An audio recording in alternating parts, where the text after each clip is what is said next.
And this morning, we have an aspect of health that many of us perhaps have not thought of, and that is gratitude. Gratitude and how gratitude affects your health and contributes to your health. And we have today with us to talk about that is Roszak, Burton. Okay, she's a certified executive and deals with working with people committed to bringing well-being and health to those individuals that are her clients. And so I'm going to let her talk about how she wants to introduce herself. And Linda, it's all yours. Thank you. It's hard not to follow. Good morning. Can you all hear me, or should I use the microphone? I should use the microphone. I did use both hands at the same time. Thank you for that introduction, Dr. Smith. I am certified. So my background is in executive coaching and well-being coaching. I'm certified brain-based coaching, and just passed the National Board for Health and Well-being Coaching. So I'm happy to share this time with you this morning. The clear skies, right? Has anybody ever heard the term CAVU? Ceiling visibility unlimited. That's a aviation term, and if you are a pilot, that's what you want, right? Clear skies, no clouds, can see for miles, but we don't always have clear skies and see for miles. So I'm hoping that with today we can kind of part the clouds that might be in our way, and see clearly around some of the things that we're going to be talking about. And Hampton, thank you so much for getting me set up. So I'm going to talk about the health and well-being benefits of gratitude, because I believe it really is part of our ecosystem, almost the center of our ecosystem. My hope for today is that from our conversations, something that we talk about is something that you can take home with you, share with a family member, share with a coworker. And that there's also at the end a handout that I want to give you, one of the most common positive psychology gratitude practices that there are. Oh, here I go with technology. This is a slide that I often show because sometimes practicing gratitude is not very easy, although the research tells us that when we're at our most challenging time in life is a good time to try to practice gratitude. That's not to deny the negative events, it's not to lessen the impact of what we're feeling, but it does promote healing. And this is kind of where my story got started. I lost my sister Debbie at the age of 41 to breast cancer. And I could have told you that I was grateful I had her in my life. I was grateful she was no longer suffering, but that really only went skin deep with me. And at that time, I started to look at the science of gratitude coming out of academia. And as I started to read the studies and the research, I actually do my own research now, both locally and internationally, I began to actually cultivate gratitude in my life. And there was a time where I was going to journal on one of her birthday anniversaries, and I happened to look back at my different entries, and I saw how very dark they were, trying to work through my grief. Some people said, well, Linda, that was good that you did that, and some people said, no, maybe you shouldn't have gone that deep. But there was an aha moment for me when I really was able to recognize all that I was learning and reading and incorporating into my own life, that I was able to recontextualize my own grief. And so gratitude heals is at the foundation of everything that I do. So can we open it up for discussion? How do you define gratitude? No right or wrong, obviously. And do you have a practice that you could share with us so that we could also learn from how someone finds more gratitude in their life? How do you define it? It's difficult for me to think of a definition, but I have remarked in my life that if I am professing my gratitude, it has no room for bitterness and despair. Gratitude I have found in silence despair. Very good. Wonderful. There's a lot of neuroscience in what you just said. How else do you define gratitude? Yes, I define gratitude as being thankful. being thankful, yes. I noticed on the monitors this morning, before the service, that you were saying thank you for people's generosity and thank you for coming, and so I could really feel that gratitude even here as a part of the culture of the church. How else do you define it? Or what practice could you share with us? For me, just recognizing blessings. Recognizing blessings. Yeah, with an intention that things could be different. But what, in fact, I have been blessed with, I'm going to keep my eyes on that and be grateful for. Yeah. So is that a mindset? Would you call that? I practice it. You practice it, yeah.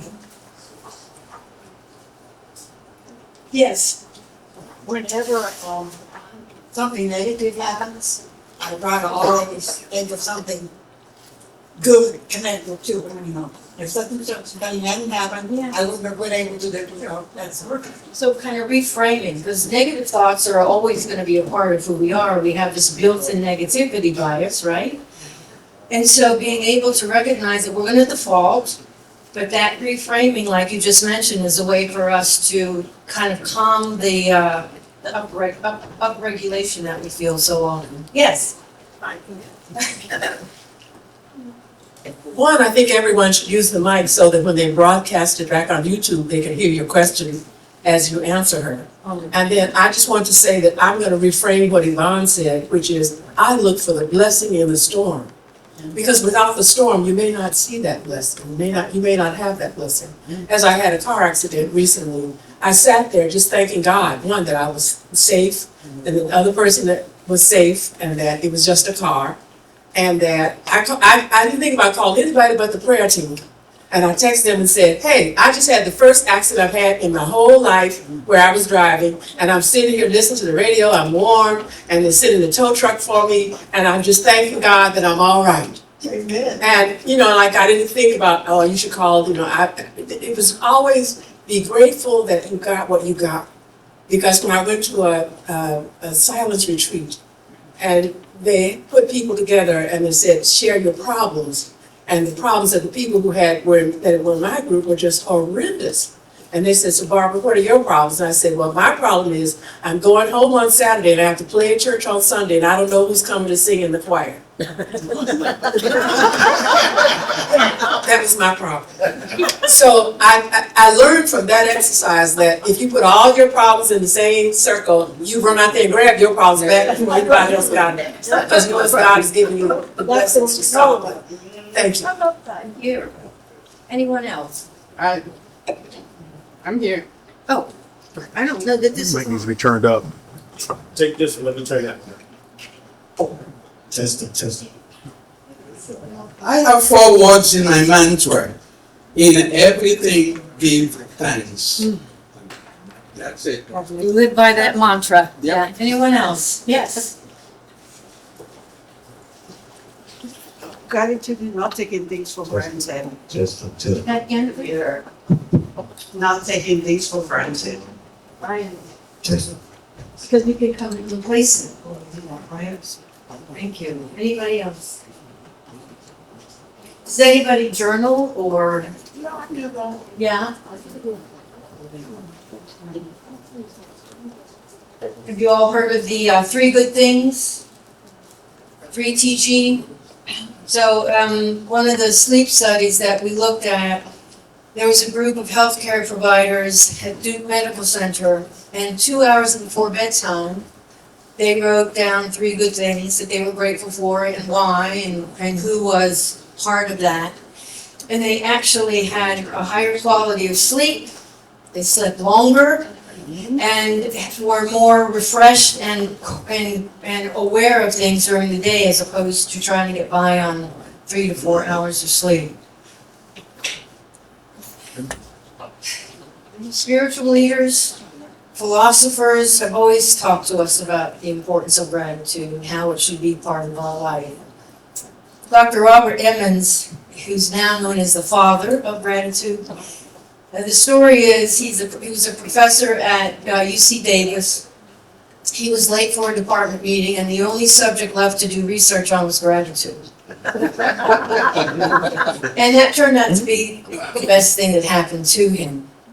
So when he first started to study it, he defined it as an affirmation and a recognition of goodness outside of ourselves. I had a chance to listen to his lecture a couple years ago, and he now defines it as the deepest touch point of human existence.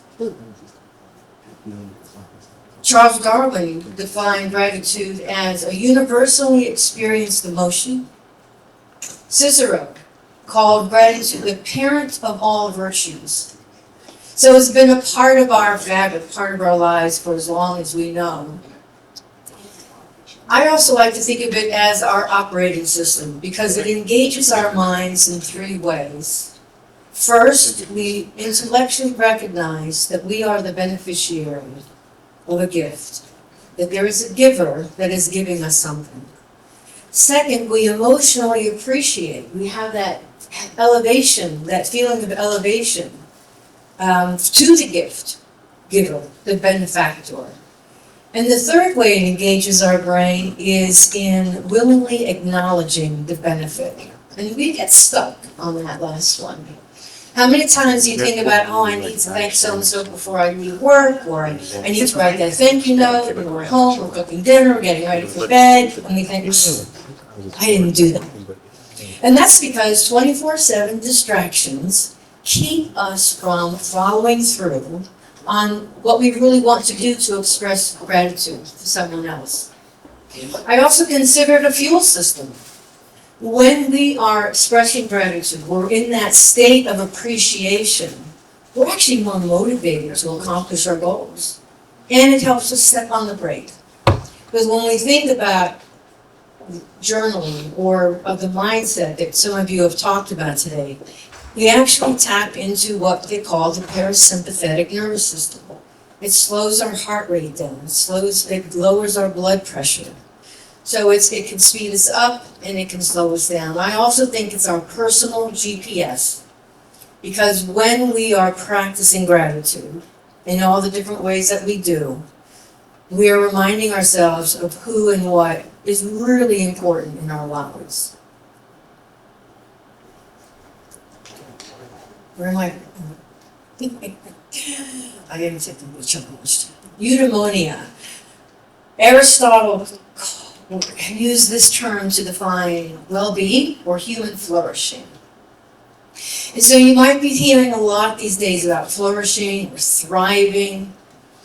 I actually think that we should stop talking about burnout and we should talk more about how can we flourish. And one of the things I wanted to share with you is some of the elements before we embark on a well-being journey or further our well-being journey. There's some elements that I think we really need to take into consideration so that we can enable our flourishing or our thriving. One is our self-awareness. Who are we? What are our values? What are our virtues? What are our character traits?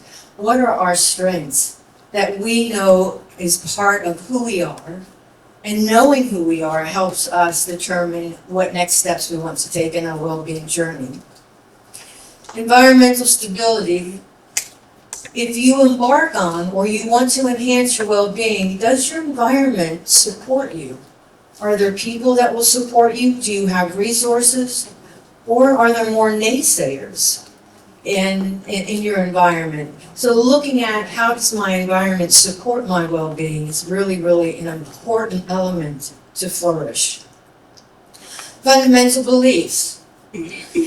Our beliefs either allow us to grow and achieve our well-being benefits, or we have self-limiting beliefs. Maybe we feel we're at the best we can do, or we don't deserve anything more than what we have. So really looking at the beliefs that we have of ourselves, do they help us or inhibit? If they inhibit us, then let's talk about how do we work through that mindset.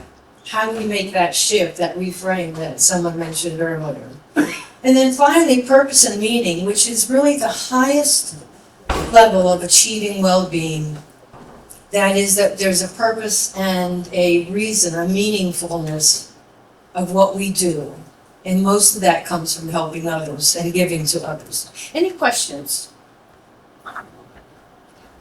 So your SWB stands for well-being? Subjective well-being. It's that we are aware of more positive interactions, emotions, connections than we have of negative emotions, interactions, and connections. That gives us a greater sense of subjective well-being.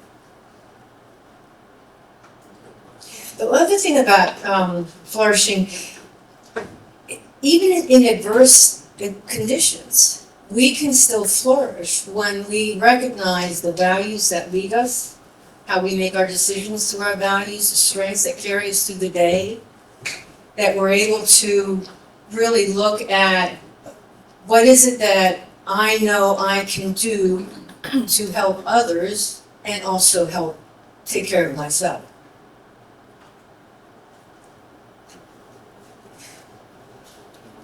Well-being, many of you have probably heard of holistic well-being.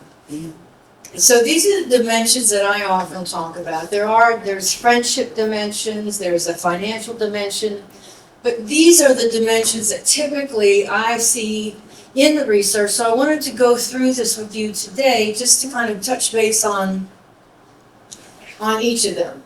So our physical well-being is that we have proper nutrition, sleep, and exercise. And what we've seen from the research on gratitude is that people can lower their A1C, that their immune systems perform better, that we lower our blood pressure, cardiac health is improved. We've even looked at patients that are suffering from breast cancer that really practice and sustain gratitude are able to better cope with what they're dealing with the disease.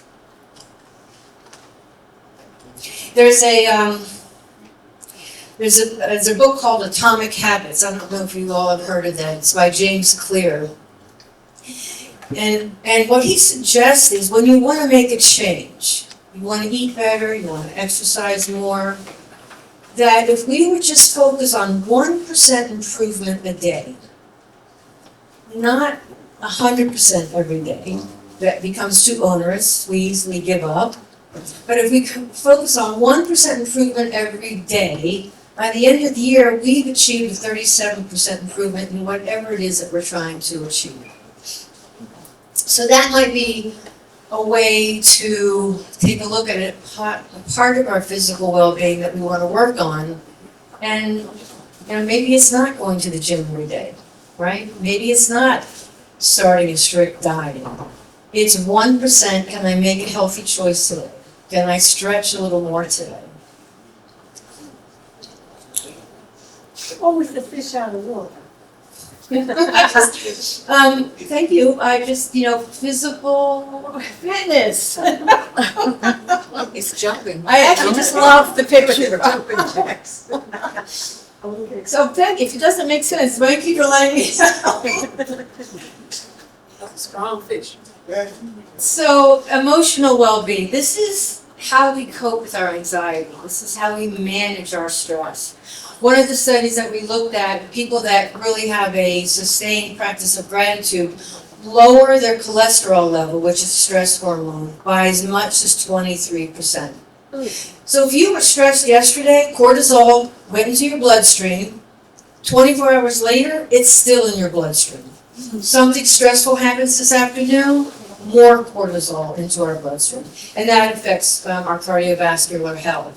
So we know that when we're able to put this practice into practice, however it works for us, that there are many benefits for our emotional health with that. I often use a framework called the mood elevator because practicing gratitude helps us manage our moods. My mother always used to tell me, "You're so moody, no one will ever want to marry you." The mood elevator is So you picture yourself coming out on ground floor on the elevator. Everything in the basement and below is cranky, irritable, frustrated, mean. You can feel them all that, right? But as you rise up above the elevator, it's at the top grateful, compassion, love. And so one of the things that we use this elevator for is, where do you think, when you walk out of the elevator, when you walk into your office, when you walk into your home, what floor are you on? And the best test for this is to ask a family member or a friend where they think you are on that floor in that elevator. So I use this to think about, okay, if I'm coming out and I'm on the irritable level, I'm aware, and I think the Reverend was talking about awareness today. With awareness, we have choice. So if I'm aware that I'm cranky, I have a choice. I can continue to be cranky, or I can look at how else do I frame this? Or what do I need to do to at least get to neutral? And is there somebody that I need to interact with that's going to help me get to the higher levels of the elevator? And gratitude to me is at the top. Gratitude has also been defined as a moral emotion. Back in 1949, I don't know why I remember that date. But when we view someone's act of kindness or love or compassion as a moral behavior, it reinforces future moral behaviors and it creates more pro-social relationships. So when we see gratitude in the workplace, and it's part of the culture, we'll see more pro-social behaviors, people helping other people, rather than stonewalling or blaming or judging. Any thoughts? Mental well-being, this is not a substitute for mental health. Mental well-being is really being able to handle difficult situations, being able to handle conflict, to have a more sound approach to making decisions, to having interactions with people. We've all heard of post-traumatic stress disorder. There's also PTG, post-traumatic growth. And what we learn from post-traumatic growth is there are several domains that someone goes through in order to grow from a traumatic experience. One is an appreciation of their spirituality. Two is that there's a greater appreciation or gratitude for the strengths that got them through the event, the traumatic event, and that strength, there's often strengths that we didn't even know we had. There's also a greater appreciation for the relationships in our life, which is when we think about our environmental stability, who are those relationships in our life that are healthy and supportive and fun to be around?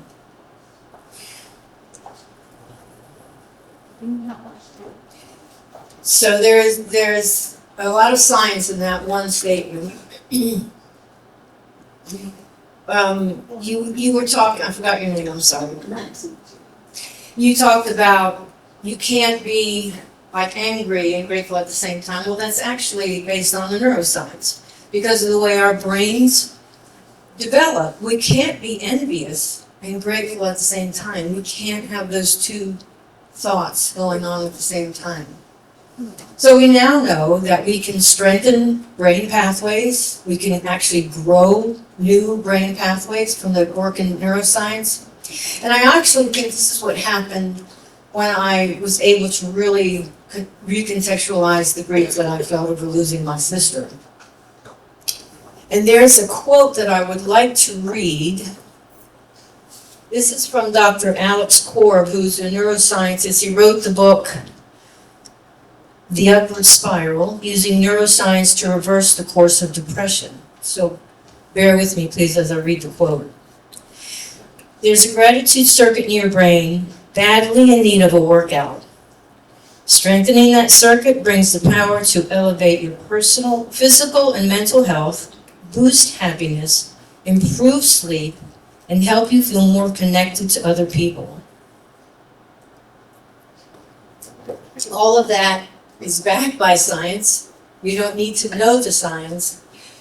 And when I talk about the transformative benefits of gratitude, it comes from being able to embody your mindset, your go-to of gratitude. And you said you have a mantra that is your go-to. So your transformation from the science, the strength, the value, the virtue of gratitude, however you define it, really helps you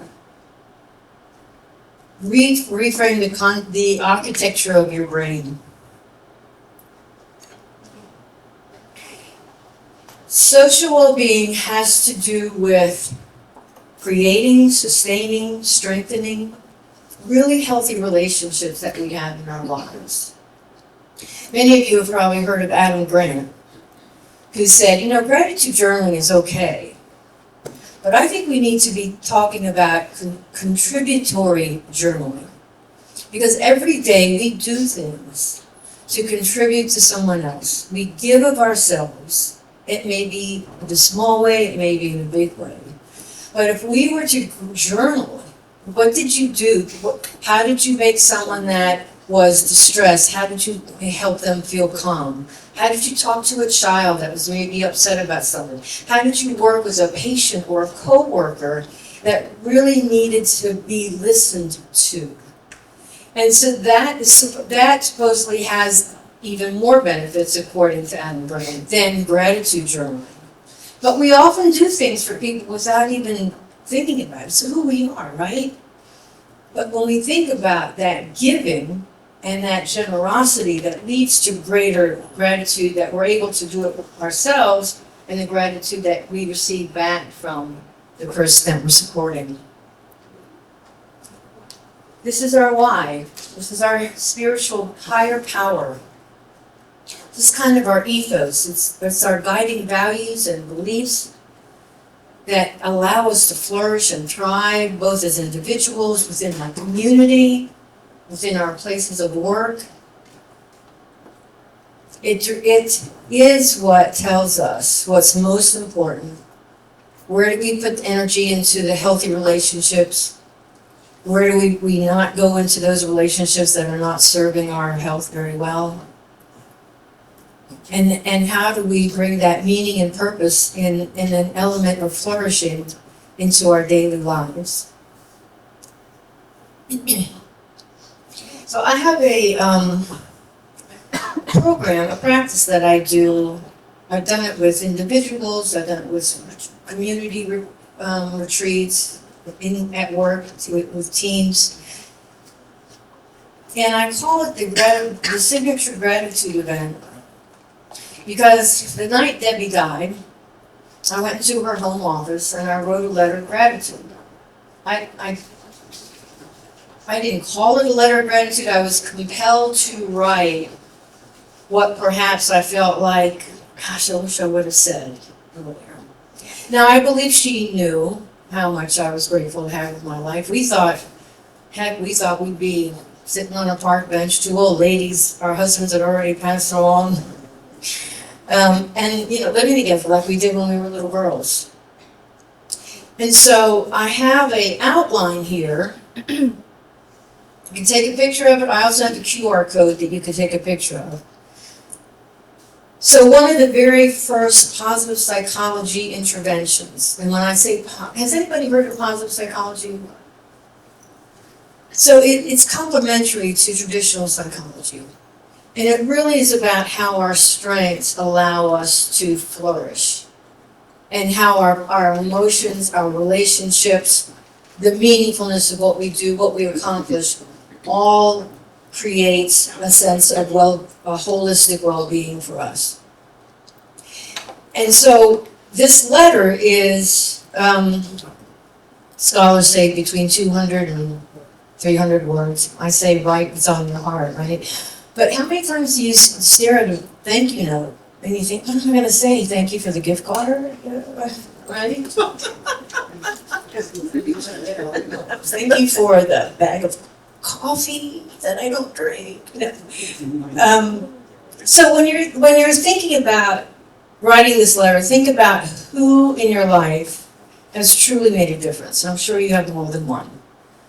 Or what experience did you have in your life that, when you think about it, you're right there back in that moment, you can feel it in your heart and your mind. And then to think about what were the true actions of this individual. So what were their actions? List them as specifically as possible. And then determine, how did you benefit? And why was that meaningful? Look at those two different lenses, benefits and meaningful, and what were the possible sacrifices made on your behalf? Yes. Could we write this letter to someone who's already passed? Yes. Good question. So I wrote this letter to Debbie. Couldn't quite get through reading it at her service. The prescription is, write the letter and read it to the person you're writing about. And if they're no longer alive, read it to someone that knows you well or knew that person well. But here's the other part of the prescription. You can't mail it. You can't email it. You have to read it to that person, or to the person that knows the person that passed away. And there's something that will bring your Kleenex box for sure, right? But there's a feeling that it's really hard to describe, because not only do you benefit from a holistic perspective, but the person that you're reading it to benefits as well. There's that reciprocity that scientists call it this sense of elevation that we receive when we can really feel and express gratitude. Now, in my line of work, I work with a lot of nurses and physicians and hospital administrators, and when we talk about gratitude, what I often hear is, don't thank me, I'm just doing my job. Well, yes. And there's a reason why somebody is going to protest that. It's either they don't feel they're worthy, or they're not as good as you think you say they are. Or what we've seen after COVID is non-contributor guilt, where I didn't take care of a COVID patient. I didn't lose a patient. I didn't get sick. So when you hear someone kind of protesting your expression of gratitude, it helps to think about less about how you feel, but more about the person that's expressing gratitude. What does it say about them? What kind of person are they when they're just so clear in being thankful and grateful that you are there in their life in whatever way that they helped you? Here's a keyword code. Okay. Questions, answers, ideas, what can you share that we could all learn from? Yes, my perspective comes from the healthcare perspective. I'm a nurse, and like you said, there are people who express gratitude to the nurse, and there are some who say, I have heard some who say, no, thank you, it's just my job. But most of the people who talk in that way, I realize that they're not doing stuff from the heart. They're just doing stuff mechanically. This is part of their job, and this is what they have to do. I mean, even without thinking, they got to do it. Okay. In my position, when I do something for a patient and they thank me, I feel very good. Okay. And there are some who show their gratitude when you do something for them, and there are those who just don't show any gratitude and appear to be ungrateful. Yes. with those who have this, who are kind of ungrateful, I have always found out that there's something underneath. And with them being ungrateful, it gives me the idea that I should go further down to find out what else is going on with them. And if I'm able to do that, in most cases, they turn out being very grateful and thankful for the fact that I was able to bring this out of them. And that elevates my day. And in most cases, if this happens towards the end of my shift when I'm almost passing out, it kind of elevates my strength and my batteries get recharged. So, Well, thank you. Yeah, that is beautiful. It is elevating. And from the bedside, thank you for being there for that patient who is probably scared. There is something else. And you're able to listen enough for them to turn around. You know, and when we don't want to accept someone's gratitude, it denies them the gift of gratitude itself. So Brene Brown, who we probably have all heard of, she talks about the opposite of gratitude is entitlement. And so if we think we got where we are today without the help and love and support of someone, well, then we probably will never achieve these well-being benefits by practicing gratitude. Any questions, thoughts? Yes. I just want to give an example of one of the things you said. When something bad happens, well, my husband died when he was 57 years old, and my children were young, okay? And when he passed, I tried to think, okay, thank you. I tried to think of things that were positive. For example, when he first got sick, he was sick for 15 years. And when he first got sick, the children were little. When he passed away, they were all out of college, 2 of them were married, 1 of them had a child. The other thing was that he did what he wanted to do. And he said, I'm going to work until I fall apart. And that's exactly what he did. I mean, there were so many things that I could say I'm grateful that it happened. So I think that really helps. And then my sister passed, I think all the folks in here know this, not too long ago. And I tried to do the same thing with her. It was a little harder, but it does work. I think if you combine something positive about anything, it helps you get through. And in fact, as you were talking, I thought about a lady who I know who just lost her husband. And I saw her a couple of days ago, and she was just miserable. She was just miserable. And I tried to say things to make her feel better. But by what you're saying now, I'm going to tell her, think about the good things. I hadn't thought about saying that to her, so thank you. Thank you. Yes. There's a poem that I think refers to this, and if you don't mind, I can recite it. Please. Wouldn't this whole world be better if the folk we meet would say, I know something good about you, and treat us just that way? Wouldn't it be fine and dandy if each hand would clasp warm and true, carrying with it the assurance that I know something good about you? Wouldn't life be a lot more happier if we praised, yes, praise the good we see? But there's such a lot of goodness in the works of you and me.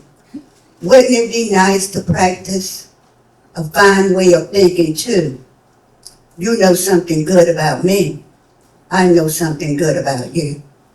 Very good. I love it. I love it. We want copies of that. That was beautiful.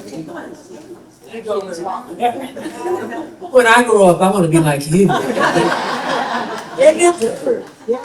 And I'd just like to say about the people who seem to reject your thankfulness and your even people, when you're complimenting them on how nice they look or how lovely whatever they're wearing, I learned the hard way from my dear aunt. My aunt was a domestic worker, and I was a teacher, and I had worn something that I threw it on and went down and visit with her. And she said, "Oh, Barb, I love that dress you have on." I said, "Oh, this old thing, Earl, I only paid $10 for it, da-da-da." And she said, "Let me tell you something." She said, "Your clothes don't wear price tags, and nobody's concerned about what you paid for them or where you got them. If somebody gives you a compliment, just say thank you. And let that be." And from that day forward, and that was 1969, from that day forward, when somebody says a compliment, I just say thank you. That's it. You had talked about somebody that was saying, oh, it's just my job.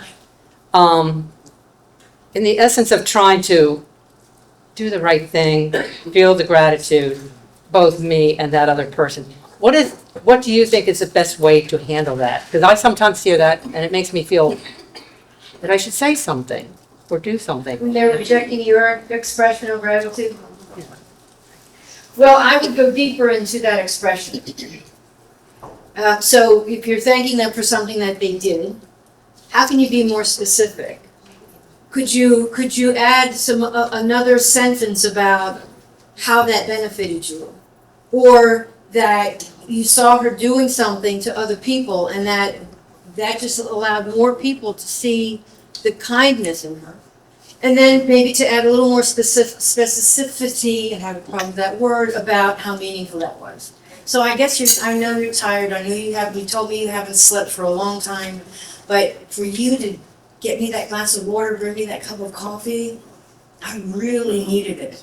So it's just a deeper level, and if they're gonna protest that, then what I would do is I would look inward and say, I'm really glad that I tried to express it to the best of my ability. It's gotta be a giver and a taker, a giver and a receiver, right? Oh, yes, you have something.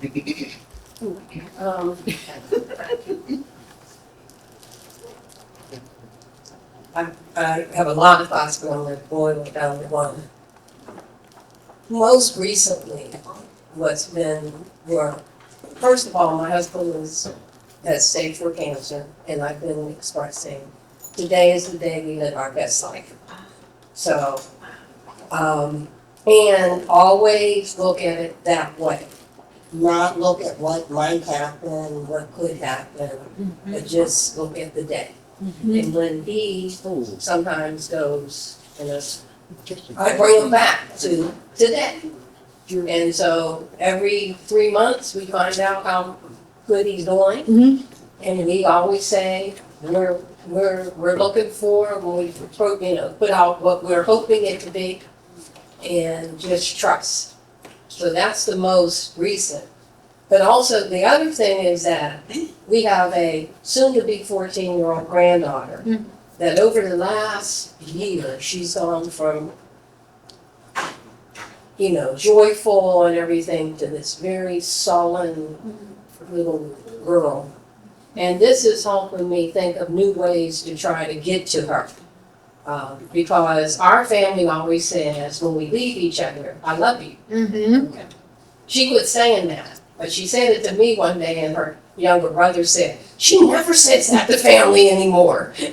So I'm going to try to talk to her more about thinking of positive things. We've already tried to talk to her about somebody bullying her at school, and she looked at me like, please. Nobody can bully me. So whatever's going on, but trying to get her to see another way. How wonderful for you to be so observant of her, right? And just shows the love in your heart. And for your husband, I'm sorry for the struggle that you're going through, but you're creating such an environment that whatever health he can extend. We're at 2 years. Right, 3, yes, yes. Anything else? I'm doing okay on time?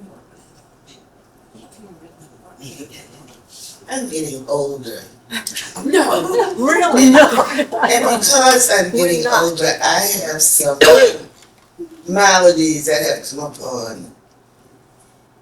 And people keep trying to help me. And I think that from what you said today, I'm just gonna say thank you. Because I don't want to feel old. And when people do that, they mean all other good. Lord, do I feel depressed. Thank you for this. I'm gonna be much more grateful.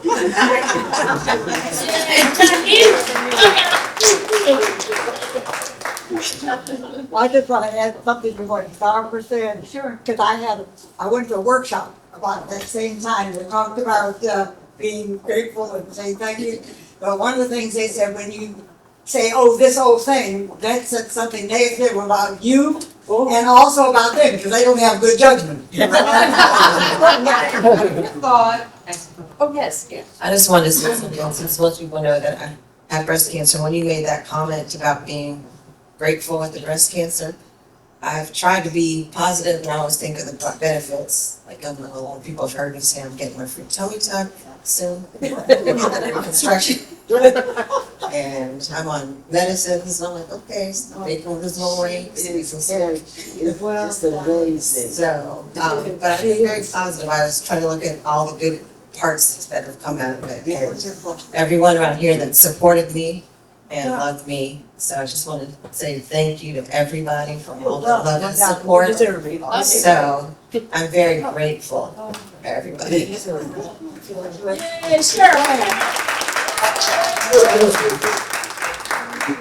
It reminds me of another gratitude practice called remembering the bad. And this isn't about trauma, this isn't about guilt or shame, but to think about a difficult situation that we went through. And that's in the rear view mirror, right? But if we're looking back, who were the people? What were the resources? Was it a sermon? Was it music? Was it a good friend that helped us move beyond that challenging experience to where we are today? It's not always easy to do. You're an example of that, even by what you just said. The people that have helped you through where you are today. So thank you for that. Yes. I'm going to piggyback on what you just said about people that helped you get through. So I haven't shared this with most people in here, but I got injured in childbirth 17 years ago. That's why I walked through this childbirth. And I had been to childcare places when I was pregnant, and then what happened. And some people reached out and they were like, "Whoa, you're supposed to be here with your baby. You know what's going on?" And I told them what happened, and maybe I'll be there, maybe I won't. But there were some people that would just tell me, "You know what? Don't worry about it. God is just doing something through you. You'll be better. Just keep going." And God was with me, thank God, and I'm no longer in the wheelchair because that's where I was. But I remember seeing a woman, it may have been 5 or 7 years after, and she was like, "Ooh, girl, it's good to see you out of that walker because I just didn't know what was going to happen to you." And she was one of the people that was like, "Go ahead, you'll be fine," So I was just like, you know what? God gave me what I needed when I needed it. Because she just, she didn't remember that she had encouraged me. She was just like, "It's good to see you like that, because girl, I didn't know, But she was one of the people that I would think about when, I was at my lowest lows. So I'm grateful for that. And I just, you just never know how you'll impact someone. Sometimes God works through you and you don't even know how he's working through you. Anything else? Yes. I must say, the good you do is like a domino effect. It's like throwing a pebble into water and seeing reverberations. A few years ago, there's a person, I'm not going to identify her, but there's a person sitting here in this very room. I didn't know her. I was in Rite Aid. It was Rite Aid, then it's Walgreens now. And I was looking for some eye drops. And this woman walked up. She just walked. I'd never seen her before. She was a stranger to me. And I was saying, these drops, I found the drops. And I said, these drops are so expensive. And she said, yes, they are. Do they help you? And I said, yeah. And I went on about my way. Never thought about this lady until when I got to the cashier, she walked over to me and handed me $20. Now, she didn't know me. I didn't know her. And I didn't know how to respond. And I said, of all the things I could have said, I said, thank you. And she went her way, and she's now, she's a friend. I see her. But at that time, I didn't know her. A good, kind person doing things for strangers. Because if she did that for me, she's doing that for other people. And I try to pass it on to somebody else. And that's the way it's supposed to go, because it's a reverberation. Thank you for saying that. It's a reverberation. It's supposed to grow. And just imagine if each of us in here did something just for no reason. Somebody you don't know, you just do something, you anticipate and do it out of the goodness of your heart. You're not looking for thank you. You just are serving what God says for us to do. What a wonderful world this is. Wonderful, thank you. Can I real just briefly just share something? So just listening to your story about the birth incident and what it has done to you, and I'm sure it's been a significant struggle throughout your life. But I want to say personally, for that child that was a part of your situation, Sat, who was on our team, the AV team, I want to thank you for your son. He is a great, smart, intelligent, well-mannered, excellent young man. And I know you've got to be proud of him. But, yes, ma'am. And so, but yeah, I did not know that about your story, but I felt like I just wanted to say, throughout all of, I'm sure, the hard things, we can see the manifestation of the beauty that has come out of it. So, thank you. I'm sorry, I missed the story. We're talking.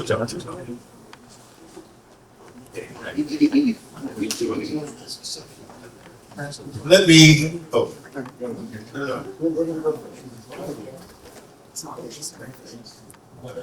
One, I just wanted to say, recently, in December, I had lost two of my grandparents on the 15th and the 29th.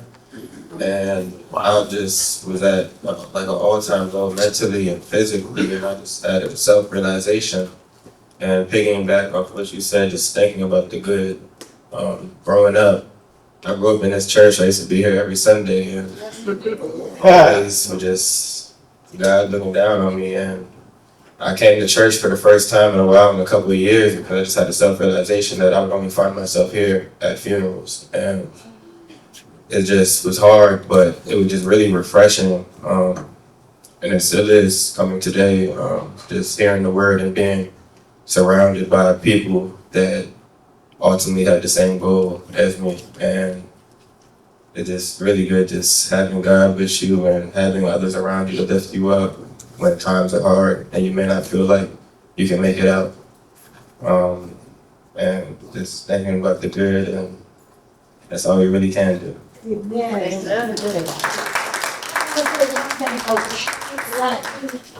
God is in this place. Lottie is the perfect example of she who have done wonders. This just overwhelmed. And I said this to you guys before. But I'm gonna say it again.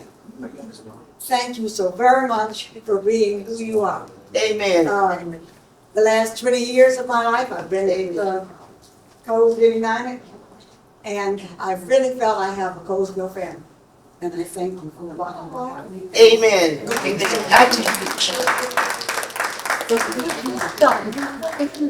Let me ask a question. How many of you are glad you came today? How many of you feel better now that you know a little bit more about gratitude? How many of you feel that you're gonna leave here a little bit lighter than when you came in? Oh, give yourselves a hand, give yourselves a hand. And that was